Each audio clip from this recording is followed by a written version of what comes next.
자, 월요일에 여러분과 오늘도 쉬지 않고 이분과 함께 네. 주식 고민 상담 나눠보도록 하겠습니다. 네. 월요일의 남자 이혁진 차장님 나와주시죠. 어서 오세요. 네, 안녕하십니까. 이혁진 네. 차장입니다. 우리 차장님이 보통 이제 이렇게 샌드위치 연휴 끼면은 그 휴가를 쫙 가고 싶으실 텐데 네.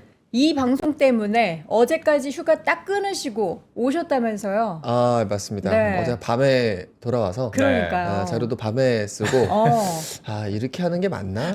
그 정도로 맞아요. 했지만 네, 맞아요. 다행히 좀 월요일 날 증시가 상승을 해서 기분은 상당히 좋고 네. 뭐 피로도만 조금 풀면 될 것 같습니다. 자, 시장은 안 피곤한 것 같아요. 아우, 힘이 좋습니다. 이 정도 올랐으면 좀 쉴 법도 한데 오늘 그냥 뭐 우리 지금 금요일 쉬었다 뭔 소리냐 하면서 불기둥을 뿜고 있습니다. 아, 맞습니다. 지난 목요일인가요? 목요일, 금요일 좀 증시가 좀 부진했었어요. 네. 지지하는 리스크 부각이 되면서 우리나라 증시가 유독 좀 빠졌었던 상황이 나왔었습니다.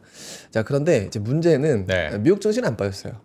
미국은 안 빠지고. 연일 미국은 사상 올랐습니다. 최고가. 네. 특히나 미국에서도 모든 종목이 올라가는 것이 아니라 AI 종목들이 올라갔기 때문에 지난주 우리나라의 일시 조정은 일종의 좀 착시 또는 연휴에 따른 좀 차익 실현 매물이라고 해석하는 것이 맞지 않을까 싶습니다. 네. 자, 지금 앞으로 이제 저는 한 가지의 통설 우려도 좀 벗겨지지 않을까 생각을 합니다. 어떤 거요? 자, 뭐냐면 여러 가지 금융 지표가 있습니다만 국제 유가나 그리고 금리 장기채 금리가 AI 투자에 대해서 좀 부정적인 영향을 미칠 수 있다라고 하는 것들이 네. 상당히 뭐 지지난주까지는 좀 있었는데요. 네. 지난주부터는 제가 봤을 땐 디커플링이 이제 될 것 같다라고 생각을 합니다. 이유는 저는 이제 이런 얘기를 했습니다. 지난주에 이제 클라우드라고 하는 것이 우리가 AI 때문에 생긴 뜬구름이라고 생각을 했는데 네. 그게 아니라 진짜 뜨는 구름이었다.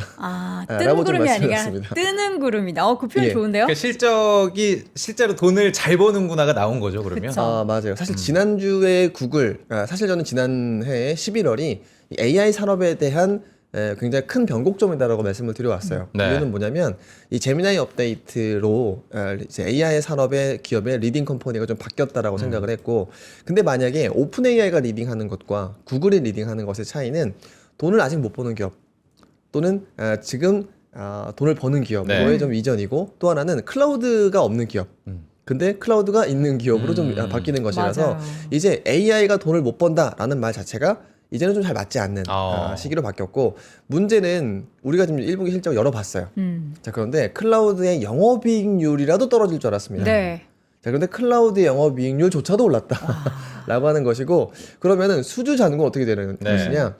전년 대비로 하면은 뭐 솔직히 좀 숫자로 표현이 안 되고 전 분기 대비로 봐도 거의 2배 늘었기 때문에 AI 데이터 센터에 대한 수주 쌓여 있고, 그리고 영업이익률도 30%를 넘는 상황이기 때문에 네. AI에 대한 부분은 확신으로 넘어가는 단계로 우리가 이제 갔다라고 생각을 하고요. 그렇게 되면은 금융 환경이 이렇게 경색적인 상황에서도 AI 투자가 늘어난다고 한다면 오히려 종전이 됐을 때 금융 지표들이 좀 완화가 된다면 네. 우리 AI 산업 같은 경우에는 더 좋아질 수밖에 없다라고 생각을 하는 것이고요. 또 하나는 이번 실적 발표에서 재밌는 점들은 모든 하이퍼스케일러들이 모두 메모리 가격을 얘기했습니다. 그러니까 우리가 캐펙스를 지출을 늘릴 건데 네. 이게 반도체 숫자를 늘린다라고 하는 개념보다도 메모리 반도체가 올라가서 더 늘릴 수밖에 없다라고 하는 것이고, 애플은 사실 이런 부분들을 왜 걱정스러운 말투로 얘기하기도 했습니다. 그래서 우리 지난주에 뭐 특정 애널리스트가 목표 주가를 좀 내리기도 했고요. 사실 목표 주가를 내리는 리포트는 전체 메모리 3사에서 한 3개 정도가 나와 있는 상황은 맞습니다. 네. 하지만 저는 이것도 사이클이 없을 순 없지만 지금 우리가 겪는 사이클은 과거의 역사상은 없었던 사이클이라는 것을 좀 잊으면 안 될 것 같아요. 지금 우리는 AI가 만들어낸 첫 번째 경제들을 우리는 처음으로 좀 보고 있는 그렇죠. 상황입니다. 네. 자, 그런데 문제는 AI가 만들어낸 경제라고 하는 것은 결국에는 이거예요. 앞단의 소프트웨어도 중요한데 오랜만에 요 뒷단의 인프라가 너무나 중요해진 사이클. 그러니까 모델이 커야 되고, 그다음에 메모리는 더 많이 필요하고, 이것들을 다 키우려고 하면은 또 마찬가지로 전력이 엄청나게 많은 그렇죠. 수요가 되고라는 것이죠. 근데 마침 우리나라는 메모리도 있고 전력 인프라도 있고, 그죠? 그리고 그 에너지를 싣고 나를 수 있는 조선사조차도 있습니다. 그러니까 지금 모처럼 정말 AI가 유발하는 제조업 사이클이기 때문에 우리는 이것을 충분히 즐기고, 과거 사이클 때문에 너무 빨리 여기서 내리지 말고 이 지금의 사이클의 마지막에는 배당도 있기 때문에 그 배당까지 충분히 받으신 다음 하선하셨으면 좋겠다라고 생각을 하는 것이고요. 그 문장이 저는 딱 뇌리에 꽂혀요. 네. 귀에 꽂히고 뇌리에 꽂힌 게 AI 산업발 만들어진 제조업 사이클에 빨리 내리지 말아라. 그렇죠. 네. 빨리 내리지 말아라. 저 이번에 내려요 이런 거 하지 말라고. 내리려고 했잖아요. 우리 제모 앵커가. 맞아요. 급해가지고. 예. 그러니까 달리는 말에서 내리는 게 위험한데 네. 말이 빨리 달리는데 내리면 어떻게 되죠? 낙마. 다칩니다. 크게 다치죠. 아하. 예, 크게 골절 다칩니다. 생길 수 있어요. 그러나 네. 이번 주말 많은 뉴스에서 세린 메이를 걱정하면서 네, 네. 우리 오바마의 현인, 우리 버크셔 해서웨이가 현금 비중을 굉장히 많이 가지고 있다. 자. 지금의 투자는 도박판이다. 자, 그분은 또 그 얘기도 했죠. 네. 내가 10년간 음. 산업 공부 안 했다. 안 했다. 아, 네. 솔직하게 얘기했어요. AI 따라갈 수 없다. AI 잘 모르겠다. 맞아요. 그러니까 그분은 본인이 모르는 걸 투자하시지 네. 않잖아요. 그거 끝까지 들어야죠. 그리고 네. 실제로 버크셔 해서웨이가 소비재를 되게 좋아해요. 맞아요. 예, 근데 지금은 소비재의 부정적인 사이클이 맞습니다. 실제 그래서 특히나 뭐 개별 소비재 브랜드 이런 예를 들어 하다못해 코카콜라, 펩시도 잘 안 팔리거든요. 네. 이유는 비만 치료제 때문인 거죠. 근데 또 이번에는 펩시 실적 괜찮았어요. 맞아요. 근데 네. 거기는 다양하게 과자를 더 많이 팔기도 하고 하니까요. 네. 자, 그러니까 지금 보면은 뭔가 기술의 변화가 소비재의 지형을 많이 바뀌고 있고 관세라고 하는 것이 소비재 전반의 이익률을 낮추고 있는 사이클이 맞긴 맞습니다. 네. 그러니까 사실 저는 누가 틀렸다 맞다라고 떠나서 이건 둘 다 맞는 얘기 하고 있는 네. 거다. 우리가 왜 종교도 좀 불편한 얘기지만 같은 신을 다른 해석으로 다른 종교가 태어났다라고도 많이 하잖아요. 파가 있죠, 파가. 네, 맞아요. 그러니까 그런 것처럼 지금의 같은 현상을 보고도 우리는 각자 맞는 말을 하는 것이 누가 틀렸다라고 보진 않습니다. 소비재를 많이 하는 버크셔 해서웨이 입장에서는 저는 최적의 선택을 하고 있는 것이고 그리고 AI 데이터 센터, AI에 대한 어떤 붐 사이클도 사실 그렇게 맞는 말을 하는 부분이 있는 것 같아요. 예를 들면 AI 버블이다. 네. 완전 틀린 말일까요? 아니죠. AI 러셀은 완전 버블이 맞죠. 음. 예, 예. 우리 예전에도 챗봇 관련 기업들이 주가가 엄청 올라가지 않았습니까? 네. 그게 사실 장기적으로 보면은 피해주임에도 불구하고 주가가 올라갔던 것은 그런 부분은 일정 부분 AI 버블이라고 보입니다. 네. 또 지금도 로봇주들이 막 올라가고 있는데요. 그렇죠. 피지컬 AI의 좀 한편인 거죠. 자, 그런데 그 기업들이 정말 피지컬 AI를 주도할 수 있느냐? 쉽지 않은 얘기인 거죠. 자, 지금은 AI 버블이라고 하는 분도 일편 맞는 얘기를 하고 계신 거고 AI는 실체가 있고 앞으로 더 간다라고 하는 저의 이야기도 맞다라고 생각을 합니다. 네. 또한 버크셔 해서웨이의 현금 비중 확대도 맞는 얘기다라고 생각을 하기 때문에 한 가지 세상에 지금 피어와 그리드가 같이 공존하는 상황이기 때문에 저는 모두가 각자 맞는 투자 방법으로 하면은 사실 이거는 다툴 필요도 다른 없다. 얘기를 하고 있기 때문에 예, 다툴 필요도 없는 것이다. 그런 부분들은 이미 우리가 종교에서도 볼 수가 있었다라고 생각을 합니다. 지금 우리 차장님께서 준비해주신 네. 자료 중에서 앞에서 이제 딱 그 주제를 던져주셨잖아요. 클라우드가 뜬 구름이 아니라 뜨는 야, 구름이었다. 이거는 네. 어떻게 네이밍을 하시는 거예요? 진짜? 이거는 적어두겠습니다. 네. 여러분 명언 백과사전에 저는 적어두도록 하겠습니다. 그 데이터를 가지고 오셨어요. 네. 구글이 예. 증명을 해낸 거잖아요. 그러니까요. 네. 맞습니다. 그러면은 자료 하나 보시면서 네. 짧게 좀 말씀을 드리도록 네. 하겠습니다. 자, 지난주 시장의 변곡점은 저는 가장 핵심 지표 FOMC 무색무취했다라고 생각을 하고요. 네. 오색 찬란했던 것이 바로 구글의 실적 발표였다라고 생각을 하는데 실제 한번 보시면은 구글의 클라우드는 지금부터 너무나 중요한 지표가 될 겁니다. 자, 실제 지금 AI 리딩 컴퍼니가 저는 구글로 바뀌었다라고 생각을 하는데요. 네. 근데 이 알파벳이 그러면 클라우드의 성장을 만들어낼 수 있느냐? 또한 메모리 가격이 올랐는데 영업이익률도 올라갈 수 있느냐? 자, 그런데 두 가지가 모두 다 증명을 했어요. 저는 지난주에 핵심 키워드로 구글의 클라우드 60% 성장, 수주 잔고는 90% 성장. 네. 근데 수주 잔고는 전 분기 대비라는 것이 모든 투자자들의 AI 버블론을 잠재우는 핵심 이벤트가 됐다라고 생각을 합니다. 자, 그리고 하이퍼스케일러들이 대부분 이제 투자 금액을 증액했거든요.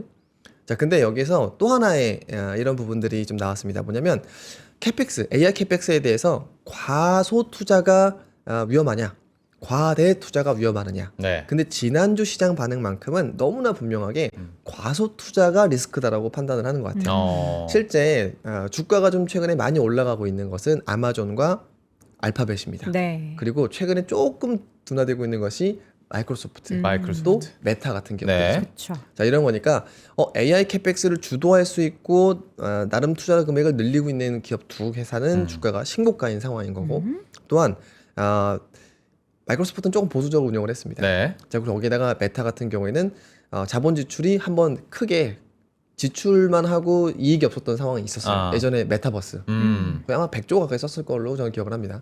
자, 그런 기업들 간의 괴리율이 벌어지고 있다는 것도 마찬가지로 AI 클라우드에 대한 확신만큼은 시장에서 있는 것 같다. 네. 그리고 과대 투자의 리스크가 아니라 과소 투자를 리스크로 반영하고 있다라고 하는 겁니다.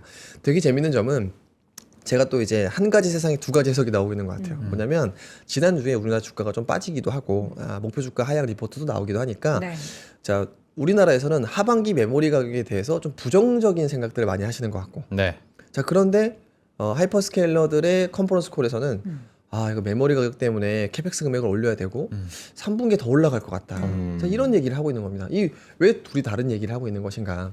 자, 이거는 저는 개인적으로 생각을 하는데 두 가지 가격이 실제 이것도 있어요. 스팟 가격과 고정거래 가격. 근데 스팟 가격은 아무래도 IT 기업들이 좀 많이 가격을 만드는 것이고 네. 고정거래 가격 같은 경우에는 하이퍼스케일러들이 만드는 가격이라고 네. 볼 수 있습니다. 자, 그런데 지금은 고정거래가보다 하이퍼스케일러들이 아닌 스팟 가격, IT 회사들이 만들어내는 이 스팟 가격이 훨씬 더 높은 상황이에요. 그게 그렇죠. 근데 네. 왜 그럴까? AI 데이터 센터의 수요가 아니라 이 가격 때문에 가수요가 있었던 것이 사실이죠. 자, 그런데 메모리 가격이 3배에서도 많게는 4배 올라갔으니까 네. IT 하드웨어 가격의 단가가 다 올라갔을 것이고 그만큼 판매가 떨어지겠죠.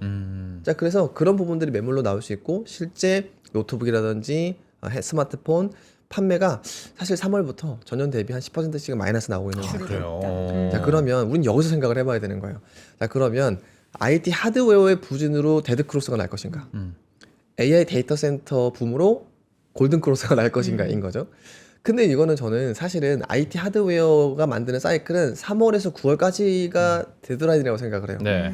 왜냐하면 신제품 사이클이 9월도 끝나거든요. 네. 애플이 마지막으로 9월 방점 찍고 끝나거든요. 자, 그런 상황이기 때문에 저는 IT 하드웨어가 만드는 사이클은 한 시한 보고 데이터 센터가 늘어나는 것은 비가역적이기 때문에 이건 골든 크로스가 날 수밖에 없고 이미 사실 우리는 지난해 한 10월, 11월에 한번 봤습니다.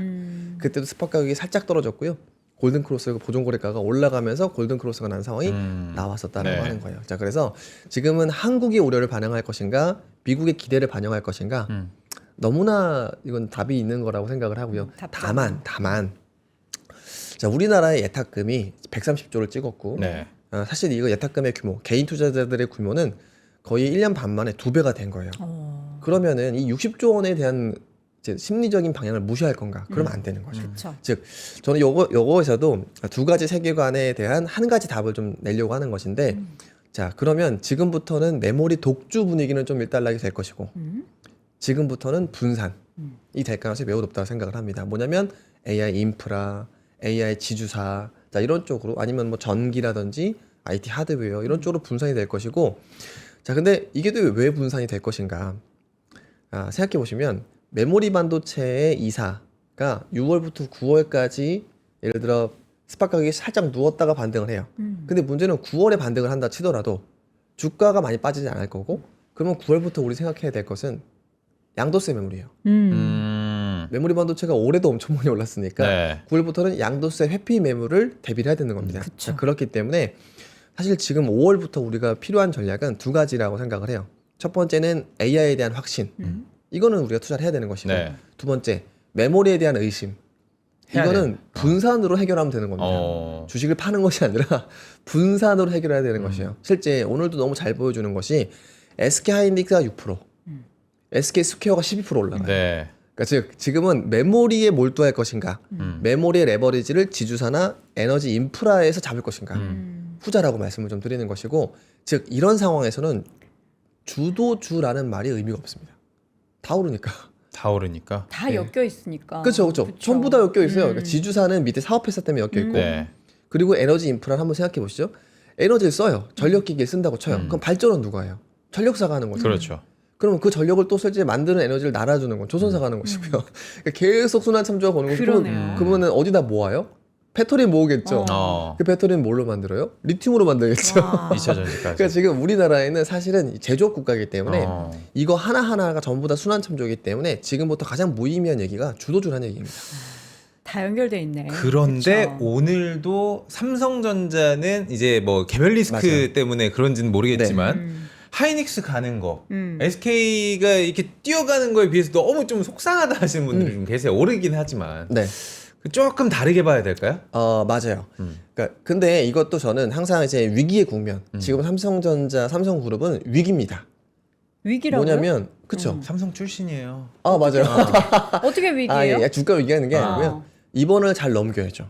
지혜롭게. 왜냐하면 파업을 이렇게 대규모로 했던 적도 없고요. 삼성이. 네. 예. 그리고 지금의 어떤 요구가 뭐랄까요? 시장의 컨센서스 밖에 있죠. 근데 이제 이게 그르냐 옳다 그르냐는 시장이 평가를 하는 것인데 이미 경쟁사 대비 주가로 나오고 있는 것이고 네. 그리고 뭐 대통령이라든지 사실 정치인들도 우려의 이야기를 했죠. 그렇죠. 근데 저 개인적인 생각으로는 네. 이제 이런 겁니다. 이 반도체라고 하는 것은요. 결과가 지금 나온 것이지 이 결과를 만든 과정은 1년 전이 아니라 10년 전, 20년 전에 그러겠죠. 만든 거예요. 네. 누적되어서. 서사가. 맞아요, 네. 맞아요. 그러면은 지금 근로자들한테 보상도 중요하지만 사실은 지금 근로자들한테만 보상할 거냐라고 하는 논란이 있을 수밖에 없죠. 왜냐면은 실제 이 인프라는 선배들 10년, 20년 전에 만들어놨으니까. 네. 그래서 저는 이거는 지금의 근로자들한테 뭐 영업이익률 뭐 몇 퍼센트 이거 중요하진 않고요. 그거를 지금 근로자들한테 그리고 전사의 사실 스마트폰의 매출액 부품에서 원가의 한 40% 가까이 많을 때는 자사 부품 써요. 그러면은 반도체라고 하는 것이 좋을 때 있고 안 좋을 때 있고 좋을 때 있고 이렇게 하잖아요. 네. 근데 그게 자체 소비로 상당히 다른 회사들보다 유리했던 것도 크거든요. 그러면은 제가 10년, 20년도 있지만 회사 내에서도 옆으로도 지금 이동할 수가 있는 겁니다. 네. 옆에 뭐 스마트폰, 그 다음에 가전. 지금은 메모리가 압도적으로 이게 비중이 높지만 과거에는 스마트폰의 영업이익이 10조 원씩 넘게 따박따박 찍혀주면서 지금의 회사를 만들어낼 수 있는 네. 캐펙스를 유지할 수 있게 해주는 이런 트리거가 됐다고 하는 것이죠. 즉 지금은 이게 저는 기업 입장에서는 좋게 그리고 지금의 어떤 노조의 의견들이 관철되기는 좀 어렵게 구도가 흘러갈 수 있다라고 생각을 하는 것은 이게 사람들이 생각해 볼수록 이 메모리만의 퓨어한 SK 하이닉스와 여기 스마트폰과 팹리스와 그리고 다양한 뭐 가전 심지어 뭐 20년 전에 가전도 엄청 잘 나갔잖아요. 그렇죠. TV도 그렇고. 네. 자, 그러한 역사를 갖고 있는 복잡한 삼성의 문제랑은 좀 다르다. 그리고 그런 부분들을 이미 뭐 회사 밖에서도 얘기를 하고 있기 때문에 지금 SK 하이닉스와 SK 스퀘어의 아웃퍼폼은 바로 이런 부분들 삼성에 대한 피로도로 크게 아웃퍼폼을 하고 있는 것 같고요. 당연하죠. 1300조에서 이제 한 800조 정도로 기업으로 수급이 분산이 되니까 네. 나아가서는 이제 2200조의 반도체 2사 시가총액에서 아주 조금의 수급이 분산이 된다라고 하면은 비반도체형에서 얼마나 부를 뿜을 수 있는가를 나타내기도 한다라고 하는 거고요. 전 두 가지 말씀을 좀 같이 드리고 싶어요. 결론적으로 결론은 모두 다수가 원하는 결론으로 이른다. 단기는 좀 이제 삼성전자나 삼성그룹주들이 부진하지만 결론적으로는 결국엔 키를 맞출 것이다. 자, 그런데 아까 지금의 상황이 SK하이닉스의 정말 지금 SK스퀘어 지주사가 12% 올라가는 건 대단한 네. 일이지 않습니까? 네. 이런 것처럼 삼성전자와 SK하이닉스의 어떤 수급 분산 효과를 감안하면은 이러한 상황들이 전자닉스 외에 다른 종목에서도 얼마든지 있을 수 있을 것 그렇죠. 같다라고 말씀을 드린다라고 하는 겁니다. 참 이제 삼성전자 관련해서는 이야기들도 참 분분하고 우리 시청자분들도 뭐 다양한 의견들을 많이 피력하고 계신데 정우 씨 우리 코스피 한번 그래도 역사적으로 6,800을 지금 넘어갔다 온 것 터치했었어요. 같아요. 네. 지금 6,800을 장중 터치하고 지금 6,798, 네, 3%대 강세. 삼성전자도 2.8% 오름세, 그리고 SK하이닉스도 6.5%, 그리고 SK스퀘어가 13%대 강세. 그리고 최근에 저희가 지지난주였나요? 삼성전자 우선주가 이제 그 괴리율이 너무 맞아요. 커서 네. 이거 좀 좁힐 거다라고 얘기하는데 최근에도 실질적으로 이제 삼성전자 우선주의 상승폭이 본주보다 조금씩 더 높게 나타나고 있는 상황이 연출되고 있습니다. 네. 자, 시장 이야기를 한번 풀어봐야 되는데 지금 재밌습니다. 일단 반도체 얘기했었고 사실 네. 전력 얘기도 중요하고 피지컬 우리나라 이야기도 중요하고 뭐 예. 네. 전력 얘기를 하는 게 맞을 것 같아요. 오늘도 전력 좋을걸요. 너무 좋아요. 네. 사실 이거는 저희 세미나 오신 분들이라면 제가 어떤 종목을 많이 말씀을 드렸는지 다들 아실 거예요. 네. 그러니까 뭐 핵심은 자, 올해부터는 좀 배전 혁명이 일어날 가능성이 매우 높다.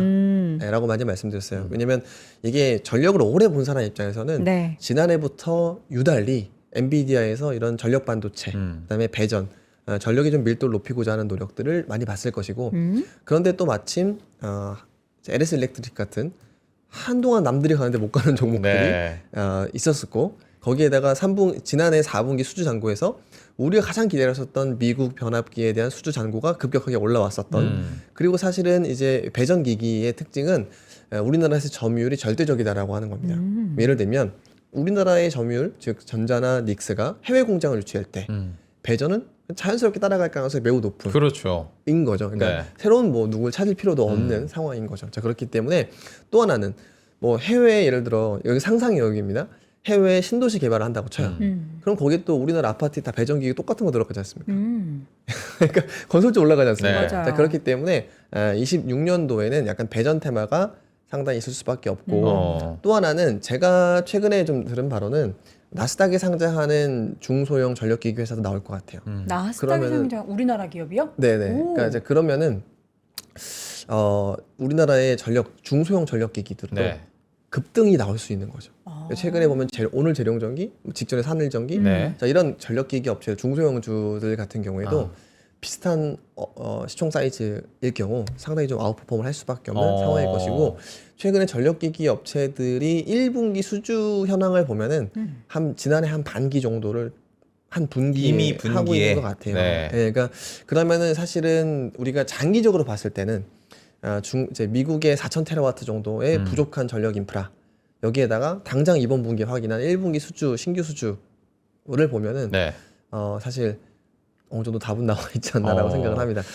근데 여기에 지금 오늘 같은 경우 LS 지주가 좀 많이 올라가지 않습니까? 네. 이거 쪼개기 상장 분리 상장이 안 되고 네. 그 대통령도 직접적으로 그냥 종목명을 얘기를 하면서 여기 투자하는 건 안 된다며 라고 얘기했잖아요. 네. 그러니까 사실은 이 기업 말고도 그런 되게 시그니처한 한마디 때문에 분리 상장을 접은 기업들이 되게 많아요. 근데 여기서 분리 상장을 많이 추진했었던 게 LS 지주이고 네. 이 LS 지주를 소개해 보면은 최근에 2차 전지가 많이 올라가지 않습니까? 네. 그러니까 2차 전지 관련주도 있고 소재나 뭐 이런 맞아요. 거. 다 엄청 많아요. 그러니까 그런 부분들이 있기 때문에 LS 지주의 이제까지의 LS 일렉트릭만큼도 못 올라갔거든요. 네.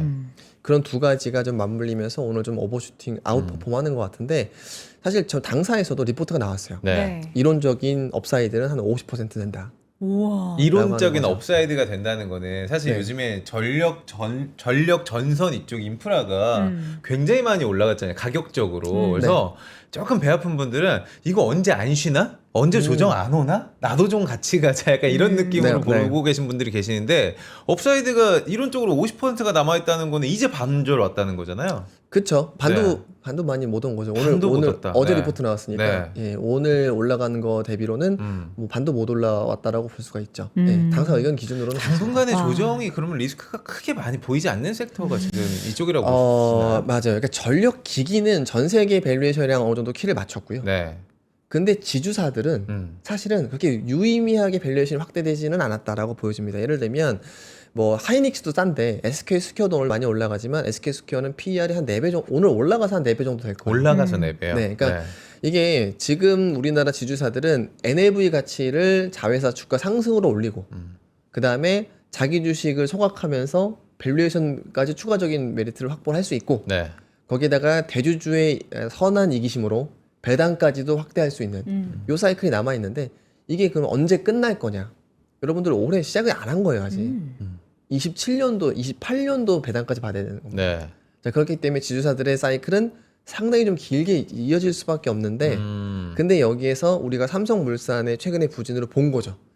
파업을 주주한테 갈 몫을 만약이라도 이제 좀 더 가게 되면 근로자한테 가게 네. 되면 우리의 몫은 좀 줄어드는 건가? 라고 반응하는 것도 마찬가지입니다. 결국에 지금 지주사의 주가를 움직이는 동의는 첫 번째가 자회사 주가, 즉 NAV 가치, 두 번째가 배당 가치. 네. 이런 부분들이 좀 반영이 된다라고 보시면 좋을 것 같고요. 실제 최근에 한 신세계 주식이 되게 올라가요. 신세계. 네, 신세계는 지주는 아닌데요. 네. 다른 지주입니다. 그 무슨 무슨 말이에요? 말씀이신가요? 토지. 아, 지주 땅집자. 땅주인이라고. 신세계 백화점 옆에 강남 네. 신세계 고터, 옆에 고터. 고터가 있어요. 맞아요. 근데 신세계가 언제 주가가 움직였냐면 이 고속터미널의 재개발이 공식화가 된 게 지난해 한 11월 말일이에요. 네. 그러니까 그 11월 말일부터 마치 AI랑 비슷하게 그 비슷한 시기에 이제 주가가 올라가기 시작한 건데, 근데 고토를 개발하면 그냥 지가를 반영했을 때 지난 14년 우리 그 한전 부지 강남에서 큰 부지 거래했을 때 네. 14년 가치로도 지금의 한 시총 규모 정도 나올 것 같고요. 이게 만약에 2배 됐다, 한 10년 동안 2배 됐다라고 하면은 뭐 자기 시총의 2배 정도. 근데 문제는 개발을 통해서 2배, 3배, 4배, 5배 된다. 라고 하면은 그 지가에 대한 상승분은 훨씬 더 많이 반영을 해야 되는 것이죠. 근데 또 여기에 최근에 수급의 색깔 중에 하나가 부동산을 팔고 넘어오시는 분들이 많죠. 네. 그래서 부동산 가치가 높은 기업에 또 되게 투자 포인트가 될 수 있습니다. 자, 그렇기 때문에 신세계 옆에 만약에 그 실제 착공이 되고 이런 고속터미널 부지가 공사가 되는 걸 보신다면은 아마 많은 부동산에서 주식을 넘어오신 분들이 신세계 베팅은 내가 가능하지 라고 할 수도 있을 것 같아요. 여기에 지금 보니까 네. 60층 내외의 초고층 주상복합 빌딩이 들어온다. 와, 근데 거기 지금도 차량 진짜 많고 경보 네. 타는 곳 그 일대가 난리 네, 나잖아요. 네.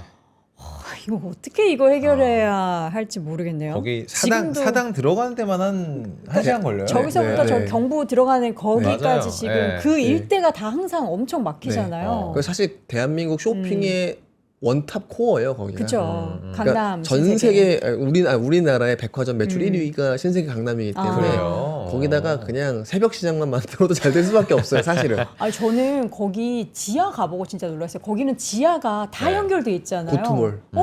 저는 진짜 최근에 정말 오랜만에 그 지하를 한번 들어가 봤거든요. 네. 그래서 여기서는 길을 잃어버리겠다. 맞아요. 근데 어디 나가면은 다 신세계로 연결돼 있어요. 그쵸. 어디로 그러니까. 나가나. 그 재밌는 점을 하나 이제 비밀로 말씀드리면 네, 비밀? 네, 거기서 온누리 상품권이 됩니다.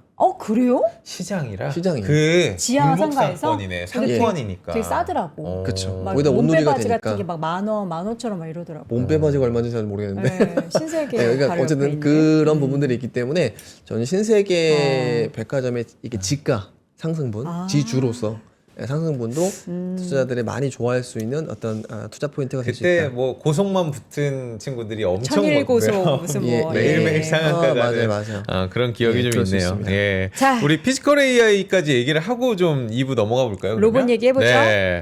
예. 그러니까 지금 사실 생각해 볼 것은 그 피지컬 AI가 자료 한번 보시면은 제가 이제 피겨 AI랑 유니트리랑 그다음에 옵티머스 이 세 가지 기업의 글로벌 현황이 너무 중요하고 네. 그리고 이제 그 유니트리 같은 경우에 리테일 판매를 시작을 했고 그리고 이제 그다음에 피겨 AI 같은 경우에는 공장 테스트를 성공했다. 자, 그런데 지금 우리나라에서는 약간 이제 파업이 이렇게 많아지면은 항상 두 가지예요. 파업이 많거나 그다음에 이제 인구 절벽, 네. 출산율이 떨어지거나 이럴 때 로봇주들이 많이 움직였었거든요. 근데 여기에 한 가지 가로막는 이제 현황이 메모리 가격이 또 올라가면은 GPU 가격이 너무 많이 올라가면은 로봇 쓰기가 쉽지가 않아요. 만들기가 비용이 원가가 많이 올라가요. 그렇죠. 네, 그러니까 지금 다 GPU 안에 들어가 있거든요. 네. 로봇은. 자, 그런 부분들이 있기 때문에 그런데 메모리 가격이 예를 들어 분기 기준으로 마이너스가 나는 시작한 시점. 처음에는 소프트웨어가 움직이고 그다음에 로봇 테마가 다시 태동할 거다라고 좀 생각을 합니다. 네. 자, 그래서 저는 이번에 이 피지컬 AI에서 큰 이벤트가 피겨 AI가 BMW에서 실시한 이제 11개월간의 테스트에서 본인의 KPI를 다 해냈다.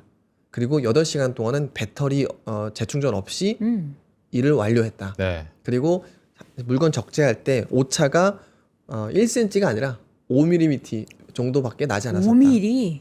그러니까 그렇기 와. 때문에 이제 인간을 대체할 수 있는 어느 정도의 데이터는 확보한 셈이다라고 생각을 합니다. 그래서 그런 부분들이 오히려 중국은 약간 쿵푸하거나 이런 데 좀 꽂혔던 것 같고요. 막 춤추고 쇼잉에. 덤블링하고 막 이런 거. 저는 그래서 네. 그 걔네 태동 자체가 네. 다 약간 방사냥에 저는 몰입돼 그러니까요. 있다라고 생각을 네. 해요. 근데 우리나라의 아틀라스 같은 경우에는 애초에 공산 양산형으로 만들었기 때문에 자, 이런 부분들이 나름 비중국 계열의 로봇 기업들 그 로봇 관련 인프라들이 좋을 수 있는 배경이 하나 됐다라고 생각을 하고 있습니다.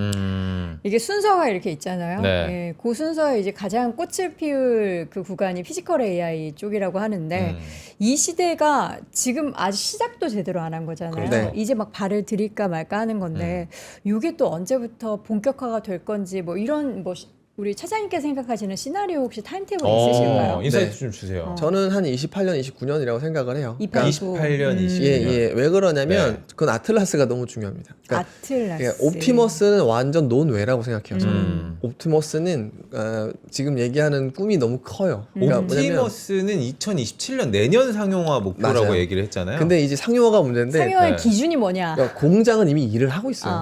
옵티머스가. 네. 그러니까 지금 우리가 보는 형태가 아니라 다크 팩토리는 이미 테슬라는 하고 있습니다.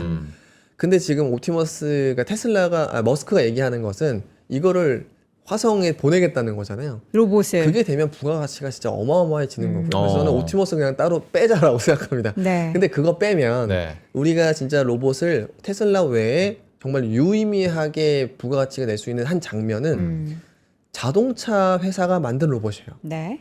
그러니까 피겨 AI가 네. BMW에 본격적으로 녹아드는 속도가 느린 이유는 사실 다른 회사이기 때문입니다. 아, 그렇죠.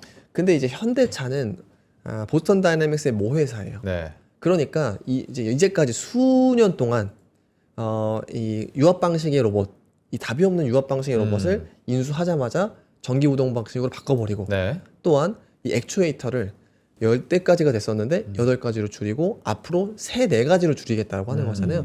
자, 지금 그러면 이런 거죠. 피카소의 그림처럼 네. 불필요한 거는 다 빼버려.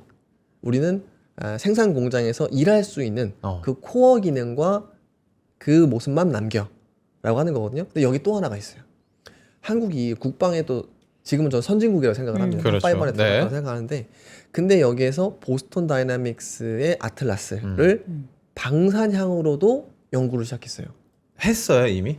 네. 아, 그러니까 그래요? 이제 어느 정도 MOU 정도 네. 개념만 있는 것이고 근데 방사청에서는 지금 28년도 이후에 10,000대 규모 이상의 무인 로봇, 야. 무인 방산 로봇을 어. 개발하려고 하는 것 같습니다. 그래서 그렇기 때문에 네. 저는 28년도, 29년도가 되게 저는 스위스팟이라고 생각을 하는데 그때가 되면은 정말로 뭔가 눈에 보이는 우리나라의 국산 로봇들 모멘텀이 올 것 같고 역시나 가장 큰 수요처는 자동차 공장, 두 번째가 방산. 이 두 가지라고 생각을 합니다. 저는 이제 그 요즘에 우리가 파업 리스크 때문에 여러분과 어떤 의견들을 굉장히 많이 댓글로도 나누고 있는데 현대차가 사실 파업에 있어서는 굉장히 우리에게 많은 기억이 있으니까 네, 근데 만약에 현대차가 파업에 들어갔을 때 다른 아이디어를 한번 저희한테 주셨잖아요. 로봇의 시험 시간이 그쵸. 될 수가 있다. 오히려. 그러면은 뭔가 이 세대 교체 사람과 기계의 노동력의 교체가 굉장히 빨라질 수 있다라는 아이디어를 저한테 주셔가지고 예. 그 이후로도 굉장히 저도 많이 그게 좀 뇌리에 남았는데 여러분들의 생각도 한번 댓글로 남겨주시고 저희가 다음 내용 넘어가기 전에 5월은 선물을 굉장히 많이 드려야 됩니다. 어떻게 부모님께 드릴 거예요? 선물 드려야 되죠. 우리 어린이날 아이들한테 선물 나만 못 그렇죠. 받아? 그래서 엔투에서 오프라인 여러분께, 세미나 선물을 또 준비를 했습니다. 자, 먼저 원주로 가보도록 하겠습니다. 5월 7일 얼마 안 남았어요. 이번 주에 목요일 오후 2시에 원주 WM 센터에서 박현지 사장과 박지훈 부장이 어버이날 바로 전날 강원도 원주 WM 센터로 찾아갑니다. 국내 투자 유망 종목과 ETF라는 정말 나 이거 그대로의 주제로 여러분들께서 함께 모이시면 ETF 종목 다양하게 여러분들께 수익을 낼 수 있는 전략과 방법을 소개해드리고요. 자, 우리 5월 30일 서울에서 만나시죠, 여러분들. 네. 압구정으로 오시면 됩니다. 오전 11시, 오후 1시 두 타임 나눠서 진행될 예정이고요. 박지훈 부장님, 정우창 부장님 해외 주식 이야기도 준비가 되어 있고요. 마찬가지로 국내 주식 이야기도 함께 해드리도록 하겠습니다. 이날은요, 토요일이니까 좀 시간 내실 분들은 빠르게 신청을 해주시고요. 신청하실 때 오전 11시, 오후 1시 타임 골라서 하나 또 신청을 해주셔야 되니까 미리 자리 선점하시죠. 알겠습니다. 네. 모든 신청은 영상 아래 링크 혹은 저희 실시간 댓글창에 저희 링크 남겨드릴 테니까 그 링크를 통해서 꼭 신청하시기 바라겠고요. 자, 이제 본격적으로 전략을 한번 짜봐야죠. 네. 지금 네네. 크게 4가지를 가지고 오셨는데 요거 한번 빠르게 확인을 해볼까요? 네. 좋습니다. 지금 저는 결국에는 지금 증시 현황이 어떤 사이클인가 첫 번째 좀 말씀을 드리고 그 다음에 전력 인프라 이제 전력 전선 너무 좋고 그 다음에 새로운 쇼티지 대안들도 나오고 있다라고 하는 거고요. 그 다음에 이제 로봇 테마, 소비 테마 요 두 가지 좀 말씀드릴 텐데 네. 보니까 지금 다행히 그래도 37분 시작입니다. 아, 좋습니다. 오늘 시간 많습니다. 예, 그렇습니다. 그래서 그런 부분도 좀 있기 때문에 네. 저는 좀 여유 있게 좀 말씀 좀 드리고자 합니다. 네. 자, 그리고 첫 번째 증시 현상이에요. 지금은요. 지금 제가 봤을 때는 결국에는 EPS가 늘어나는 속도가 코스피 주가 늘어나는 속도보다 더 훨씬 빠르다. 훨씬 빠르죠. 예. 네. 그렇기 때문에 제가 아까 SK하이닉스 밸류에이션, 삼성전자 밸류에이션, SK스퀘어 말씀드렸지만 결국에는 이익의 속도가 훨씬 더 빠르기 때문에 코스피 주가보다 뭐랄까요? 주가 올라갔다고 크게 빠질 만한 리스크는 제한적이다. 네. 그리고 지금은 저는 이제 자동차나 인터넷 이런 부분들을 보면은 최근에 증시가 따라가지 못하는 현상들이 나오고 있어요. 자, 근데 이게 좀 코로나 19 때랑 되게 비슷하다라고 좀 말씀을 드립니다. 뭐냐면 그 당시에도 같은 세상에 온라인은 좋고 오프라인은 좋지 않았어요. 네. 근데 증시는 신고가 치는 와중에도 오프라인 종목들은 다 신저가였었습니다. 그러니까 사람들이 그때도 코로나가 안 끝났는데 증시가 신고가인 게 말이 돼? 라고 얘기를 했었죠. 자, 근데 실제 그때조차도 증시는 명확하게 종목별로는 그때 당시 상황을 반영했었다라고 하는 거죠.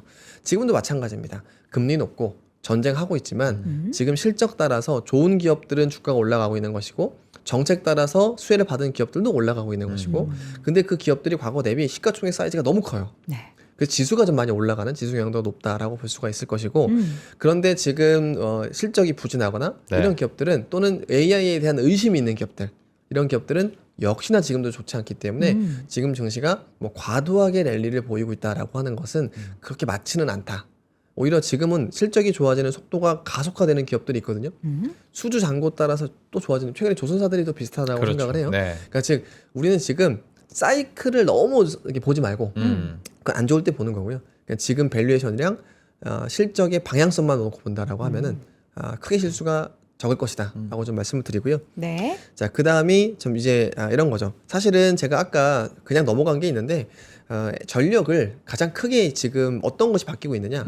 이제까지는 대형 전력 회사들이 중앙에서 만들어서 균등하게 좀 뿌려주는 시대다라고 하면은 이번에 지난해 3월부터는 지금의 AI 데이터 센터로 전력 먹는 하마들이 네.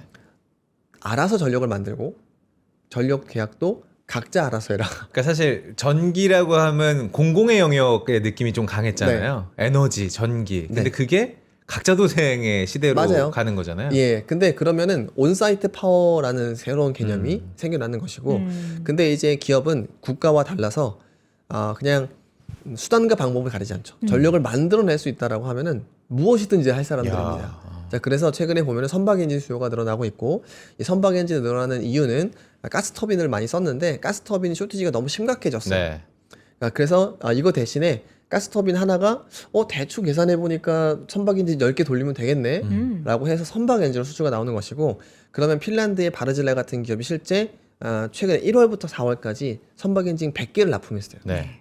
그렇기 때문에 우리나라에 이제 처음 수주가 하나 나온 것이죠. 그러면은 전 첫 번째로는 우리나라 엔진 만드는 조선사와 이제 바르질라와의 PER 밸류에이션 괴리율을 좁히는 것이 한 상승 여력으로 한 40% 나올 수 있을 것 같고, 만약에 이게 지금 가스터빈 회사의 밸류에이션을 향해 간다라고 하면 업사이드 포텐셜이 상당히 나오는 구간이라고 생각을 합니다. 근데 이번에 조선이라고 하는 것이 사실은 이 선박 엔진이 코어한 부품이지 않습니까? 네. 그럼 선박 엔진이 가격이 너무 많이 올라가고 납기가 지연이 되면은 성과가 올라갈 수 있어요. 그러면 이게 맨 처음에는 현대중공업 같은 엔진을 만드는 기업들, 한화 엔진 같은 기업들 네. 주가를 올리겠지만 사실 나아가서는 그냥 선박 조선사 전체로 이게 이제 매기가 확산이 될 수 있을 것 그쵸. 같다라고 생각을 합니다. 근데 그런 신호가 나오고 있느냐? 조금 나오고 있는 것 같아요. 지난주 보면은 성과가 다시 좀 최근에 한 4주 동안 반등하고 있는 것 같거든요. 네. 그래서 저는 이 성과 상승 그리고 삼성중공업 같은 경우에는 이게 뭐 몇 년 만입니까? 10년 만에 순현금으로 돌아서는 실적 발표를 했습니다. 자, 그래서 결국에 우리는 실적의 추세, 밸류에이션의 레벨 이 두 가지를 봐야 되는데 지금 조선사한테는 뭐 두 개 다 그렇게 문제가 없는 상황으로 보인다라고 하는 겁니다. 네. 자, 그 다음이 최근에 보면은 캐터필러의 굴삭기 주가, 굴삭기요. 예, 주가가 정말 신고가를 행진을 하고 있습니다. 재건의 어떤 느낌이 좀 나긴 하는데. 뿐만 아니에요. 그러니까 보면은 굴삭기라고 하는 것이요. 보통 그러니까 예를 들어 집을 짓는다 이러면 소형 굴삭기. 그다음에 도시 인프라를 한다. 소형 굴삭기. 네. 근데 데이터 센터라든지 대형 인프라가 거기도 들어간다. 다, 이거 대형 네. 굴삭기. 또는 자원을 개발한다. 또 대형 굴삭기예요. 네. 지금은 자원 가격이 너무나 올라가고 있고 대형 인프라 데이터 센터가 공사가 늘어나고 있습니다. 네. 그러니까 굴삭기에 대한 병목도 나오고 있는 상황이에요. 근데 여기에다가 정말 재건까지 늘어난다라고 네. 하면은 굴삭기 모자랄 거라 생각합니다. 그래서 지금 우리나라에서도 굴삭기 종목이 오늘도 좀 많이 올라가고 있죠. 그래서 저는 굴삭기에 대한 부분을 좀 추천을 드린다라고도 합니다. 자, 왜냐면 결국에는 근데 이게 제가 하나하나 파편적으로 말씀드렸지만 네. 큰 그림에서는요. 결국에는 인프라예요. 네, 결국에는 인프라 사이클이고 예, 지금의 상황은 2022년도 유럽의 상황과 되게 비슷하다. 유럽에서도 에너지의 병목, 에너지 쇼크가 나와버리니까 그 다음엔 인프라 투자를 엄청나게 많이 늘렸고 지금은 중장기적으로 있었던 원래 데이터 센터 수요에다가 원자재 가격이 올라가면서 원자재라든지 또는 전쟁 이후에 재건 수요까지 늘어날 수 있기 때문에 지금은 굴삭기나 이런 지표들 종목들을 우리나라나 아니면 해외에서도 주목을 해보시면 좋을 것 같다라고 생각을 하고 있습니다. 네. 또 다른 이야기는 이제 네. 로봇 얘기를 좀 더 구체적으로 해볼 텐데 우리가 사실 로봇주라고 하면 우리나라에서는 하드웨어보다는 소프트웨어 기업들에 있어서의 관심, 왜냐하면 대형주가 많다 보니까 네. 그렇잖아요. 근데 지난주에는 레인보우 로보틱스를 비롯해서 뭐 로보티즈도 그렇고 엄청나게 랠리를 보였어요. 오늘도 조금 이제 반영이 되고 있고요. 네, 사실은 제가 몇 가지 좀 말씀을 드릴 때 AI 피지컬 AI 시대에 결국엔 로봇인데 이 로봇의 산업은 결국에는 자동차랑 되게 비슷해질 것 같다라고 좀 말씀을 드립니다. 자, 그러면 결국엔 주도할 수 있는 것도 자동차 기업들이 주도할 가능성이 매우 높고 네. 시장의 양상도 나중의 양상도 지금 자동차 기업과 유사해질 가능성이 매우 높다라고 생각을 합니다. 네. 자, 근데 실제 왼쪽에 한번 보시면은 자, 지금 자동차 시장에서 신차 판매 시장은 40% 정도예요. 네. 자, 그런데 이 신차 판매 시장 나머지 뭐 중고차, 애프터마켓, OEM 부품, 보험 금융이 신차 판매 시장보다도 더 큰 60%를 차지하고 있죠. 네. 자, 그러면 이 로봇 시장에서도 저는 크게 다르지 않지 않을까라고 생각을 하는 것이고요. 여기서 금융은 제가 뭐 어떻게 될지 모르니까요. 금융 빼고요. 결국에는 애프터 서비스 그리고 자꾸 갈아야 되는 부품 이런 부분들입니다. 자, 그러면 지금은 전 세계적으로 부품 업체가 어디 많으냐? 일본에 많고요. 하모니 드라이브 시스템즈나 뭐 니덱이라든지 뭐 이런 기업들이 담당할 가능성이 매우 높고 그 다음이 우리나라의 자동차 벤더들이 부품 시장을 많이 좀 할 수 있겠죠. 네. 자, 그 다음이 저는 애프터 서비스라고 생각을 합니다. 이 애프터 서비스의 개념은 일단은 로봇은 한 가지 로봇을 전부 다 쓴다? 이거는 쉽지가 않아요.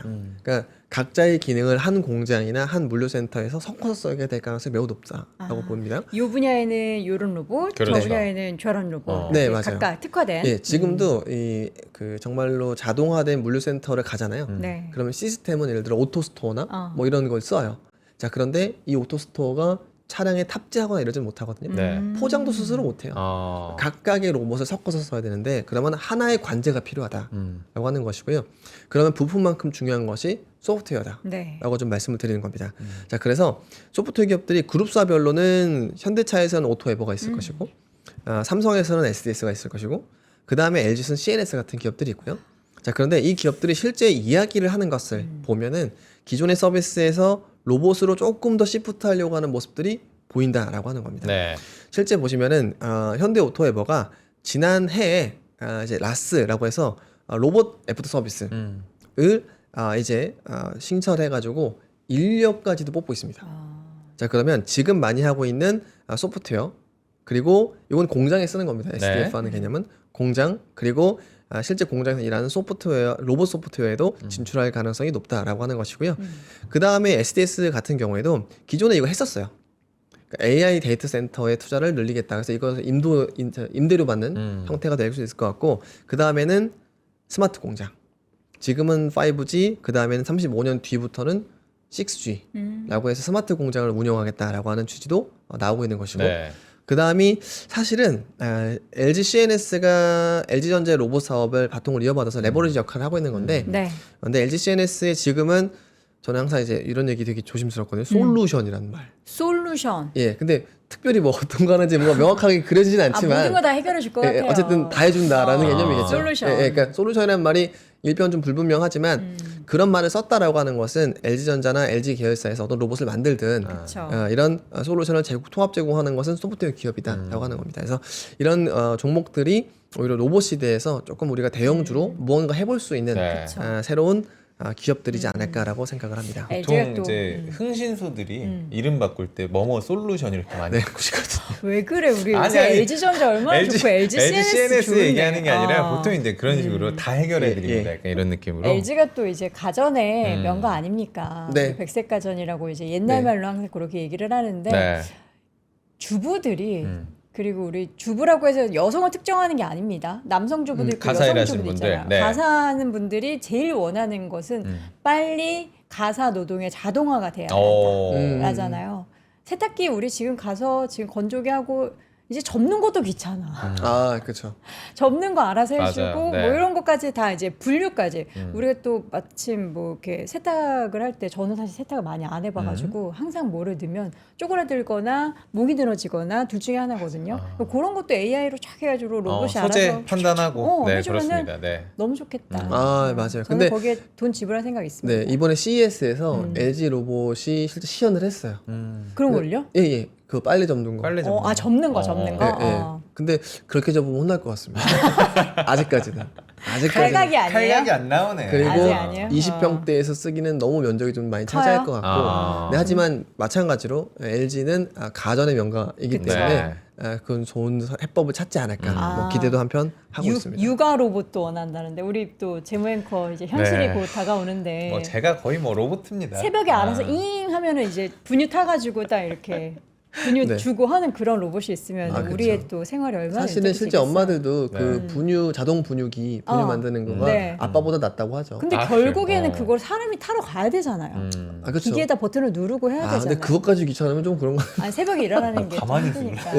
예, 알겠습니다. 아 근데 오늘 네. 또 이슈 중에서 네. 소비 네. 얘기해 주시는 요 중고 마켓 얘기해 주시는 맞아요. 것은 요거 네. 좀 봐야 될 이거 것 재밌을 같아요. 것 같아요. 네, 네. 맞아요. 리셀러 마켓. 예, 네. 그러니까 사실 저는 제가 좀 뭐랄까요, 회사에서도 그렇고 고객분들이 항상 이제 좀 나중에 결과를 놓고 좋아하시는 분들을 보면은 전기도 너무 뭐 이제 올지 모르는 미래에 대해서 항상 저 먼저 말씀을 드리고 그 다음에 오면은 실적으로 보여드리고 그 다음에 이제 주식을 이제 끌고 오다 보니까 약간 생소한 얘기를 많이 해주시는 거에 대해서 브레인 샤워가 된다라고 많이들 표현을 하죠. 네. 근데 제가 지금부터 좀 중요하게 보는 것 중에 하나가 바로 이런 리셀러 마켓이에요. 네. 자, 왜냐면 지금 여러분들 의류가 패스트 패션보다도 중고 의류의 거래 금액이 더 올해부터 많아진다는 사실 알고 계십니까? 그래요? 근데 이제 그 중고 거래에 대한 핵심 시장이 보시면 다 아시아, 유럽 이렇게 된다라고 하는 겁니다. 자, 그러면 지금의 이 시장의 급격한 성장, 패스트 패션 시장보다도 더 중요해진 이 시장의 형질을 보면은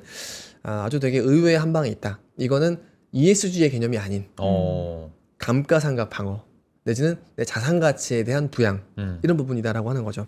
다음 장표 한번 보시면 자, 이게 중고 의류 시장에 대한 as is to be예요. 보면은 맨 처음에는 자라가 사실 이것도 한 5년 정도 됐습니다. 네.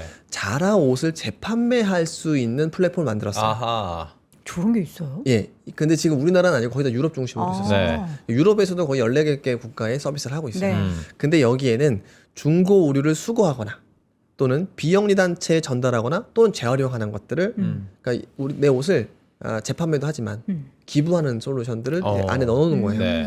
근데 이거는 그러면 어떤 접근인가? 사실상 ESG 관점의 접근이었던 그렇죠. 거죠. 그러니까 옷에 쓰는 탄소를 줄이겠다라고 하는 어떤 전통적인 유럽에 대한 방식으로 네. 만든 겁니다. 근데 그렇습니다.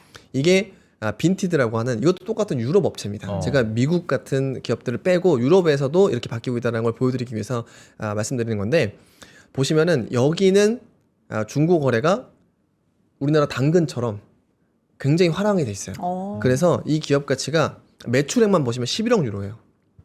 지난해 11억 유로가 이제 매출액으로 잡혀 있고 작년 매출. 네. 네. 근데 문제는 42세 이하의 MG 거래가 44% 고객의 어허. 절반이라고 하는 거죠. 즉 지금은 젊은 세대가 중고를 더 많이 거래한다라고 하는 거예요. 네. 근데 그러면은 이런 현상이 왜 나올까? 왜 아시아가 크고 젊은 세대가 이걸 더 많이 할까? 결국에는 최근에 보면 당근에서 거래가 되는 대부분이 준명품이나 명품에 해당이 돼요. 네. 보시면은. 그리고 여기에 아예 그냥 독자적으로 따로 빼서 나온 플랫폼들이 보면 롤렉스라든지 이런 시계 같은 거거든요. 근데 요즘에는 전부 다 의류들이 그 롤렉스처럼 리미티드 에디션으로 나옵니다. 네. 그래서 이게 주택시장이 뭐랄까요, 청약 가격보다 시가가 높듯이 대부분 이게 이 리미티드 에디션을 사기만 하면 피가 붙어. 피가 붙어요. 판매가보다 리셀가가 더 거래가 되고 네. 내가 좀 입다가 팔면 내가 산 가격보다 조금 뭐 그렇게 마이너스 안 나고 팔 수가 있어요. 단가가. 근데 그러면 여기서 중요해지는 게 일단 이미테이션이 아니어야 되고 네. 네. 그 다음에 퀄리티를 보증받아야 됩니다. 그렇죠. 그러니까 이건 이거예요. 이게 진짜인지 아닌지 첫 번째 확인. 두 번째는 얘가 A급인지 S급인지 B급인지 확인. 그러면서 이렇게 스타트업들, 중고거래 플랫폼들의 거래 금액이 막 늘어난다라고 하는 네. 거죠. 우리나라로 치면 크림 음. 같은 건 대표적이라고 보시면 돼요. 결국에 이제 그 플랫폼에서의 거래는 플랫폼이 인증을 해주는 느낌으로. 그쵸. 네. 근데 이게 이미테이션인지 아닌지 또는 이 옷의 등급이 어느 정도인지 그러면 이게 시가가 형성이 되니까 감가가 줄어든다라고 하는 거예요. 근데 네. 이게 만약에 공산품이 아닌 리미티드 에디션일 경우에는 훨씬 더 그 효과가 난다고 하는 것인데 그렇죠. 자 근데 지금부터가 더 중요한데 자 그러니까 이거는 야. 그 뭐예요? 선생님 근데 이번에 포켓몬 카드가 성수 예. 난리 났잖아요. 저것 때문에. 그러니까 저는 그거 보고 깜짝 놀랐어요. 네. 아니 어른들이 그렇게 포켓몬에 열광이에요? 자 이게 문제인 겁니다. 왜 열광을 하는지가 중요한 건데 네. 저는 몰라서. 내가 피카츄 보러 간 게 아니에요. 그럼 뭐 보러 간 거예요? 잉어킹 카드를 나눠줬거든요. 잉어킹이라는 희귀 아이템을 그날 뿌린다고 이벤트를 건 거예요. 그게 비싸요? 그게 한 모르겠어요. 시가로 한 10만 원 정도 돼요. 10만 근데 원 그거는 정도? 그거는 사실 시가라고 보기 어려워요. 어. 나와서 시간이 가면 갈수록 얼마인지 아는데 자 중요한 건 이겁니다. 네. 자 이게 우리 그 로건 폴이라고 복싱하고 맞아요. 이런 이제 네, 인플루언서인데 유튜버. 네.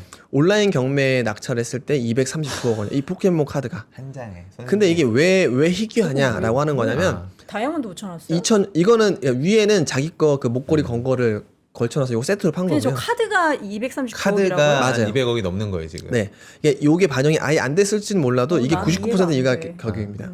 자, 근데 이게 왜냐면 이거는 판매용이 애초에 아니었어요. 네. 그러니까 포켓몬 카드가 나왔을 때 일러스트 대회를 했고 일러스트 대회에서 수상한 한 30몇 명 정도에게만 나눠준 카드인 거죠. 근데 이게 레어템. A급이 또 많이 없어요. 아까 제가 A급이 말씀드렸던 없다. 오리지널리티 플러스 이 상태가 어느 정도인지 네.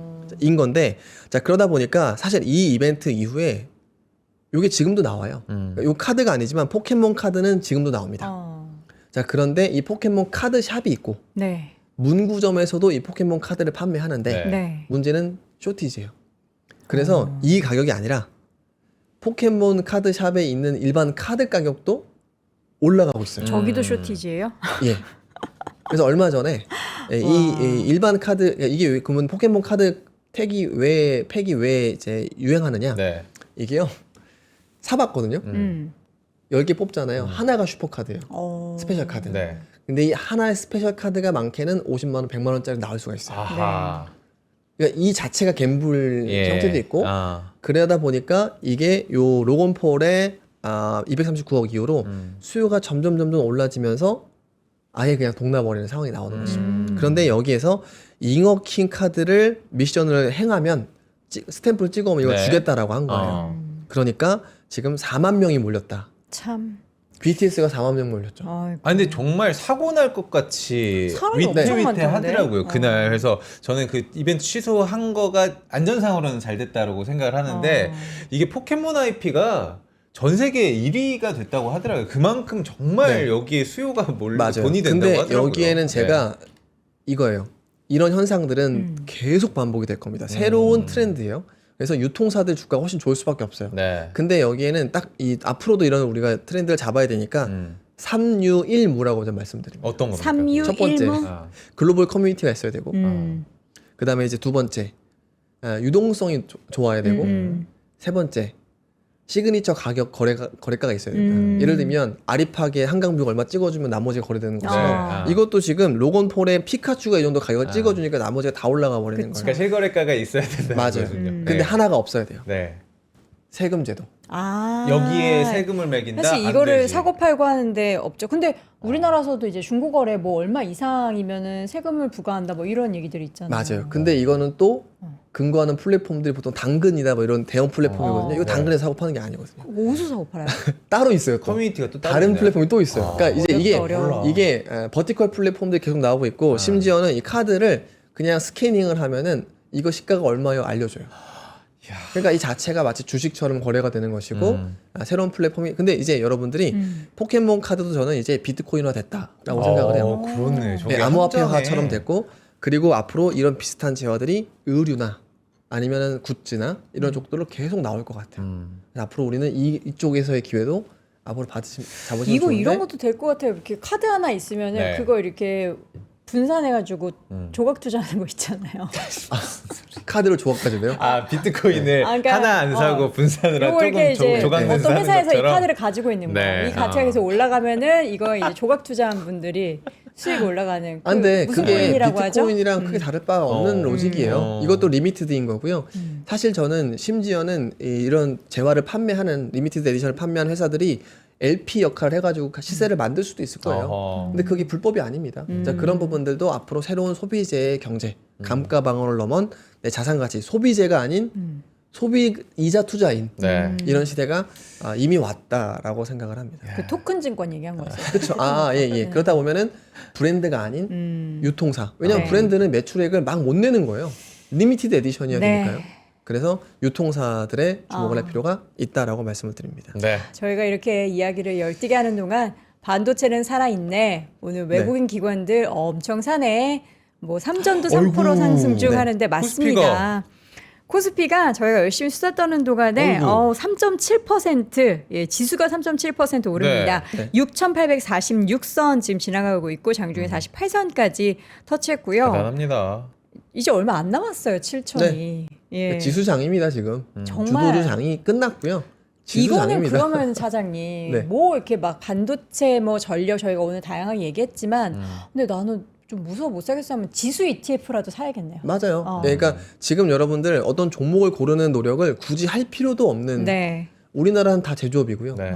근데 AI에 다 필요한 게 제조업 순환골이라고 말씀을 드렸고 그러면 결국에는 돌아 지수를 사시면은 되는 장이다. 라고 말씀을 드립니다. 좋습니다. 멋지다 스피야 네. 이렇게 박수 쳐주고 싶네요. 네. 예, 진짜 내일 멋있습니다. 어린이날 선물이 조금씩 여러분들 업그레이드 되지 아니야, 않을까. 우리 오늘 아직 안 팔았잖아요. 오늘 안 좀 팔았는데 버셔서, 미리 여러분 돈 쓰지 마세요. 아이에게 얘기하세요. 아빠 계좌 보이지? 엄마 계좌 보이지? 이거 0 더 붙으면 너의 선물이 더 커질 거야. 그러니까 올해는 선물 없어. 요거 이해를 시켜야 경제에 대해서도 아이가 네. 좀 이해하지. 표정 너무 겨. 아이의 뭐, 표정이야 이거. 아직까지는. 아빠 뭔 아우, 소리야? 좋습니다. 왜 나 안 네. 줘? 예, 그렇습니다. 보내드리고요. 네. 내일 잘 쉬시고요. 예, 다음 주에 감사합니다. 인사 드리도록 고맙습니다. 하겠습니다. 이예쁜 사장님과 함께했습니다. 5월의 아. 시작이 힘이 굉장히 좋습니다. 맞습니다. 이게 어린이날 지나고 나서도 이어질지 이어지죠? 이어지죠? 물음표예요. 이어지죠? 아니 국제 정세가 기억 안 납니까 우리? 기억 안 나요. 일희일비했던 그거 거? 신경 쓰지 네. 마세요. 이제 여러분 수요일에도 저희 이렇게 설레받칠 수 있게 시장 오르기를 기원해 보도록 하겠습니다. 7천에서 만나요. 이번 주 수요일 오전 10시에 다시 돌아오도록 하겠습니다. 오늘도 고맙습니다. 감사합니다.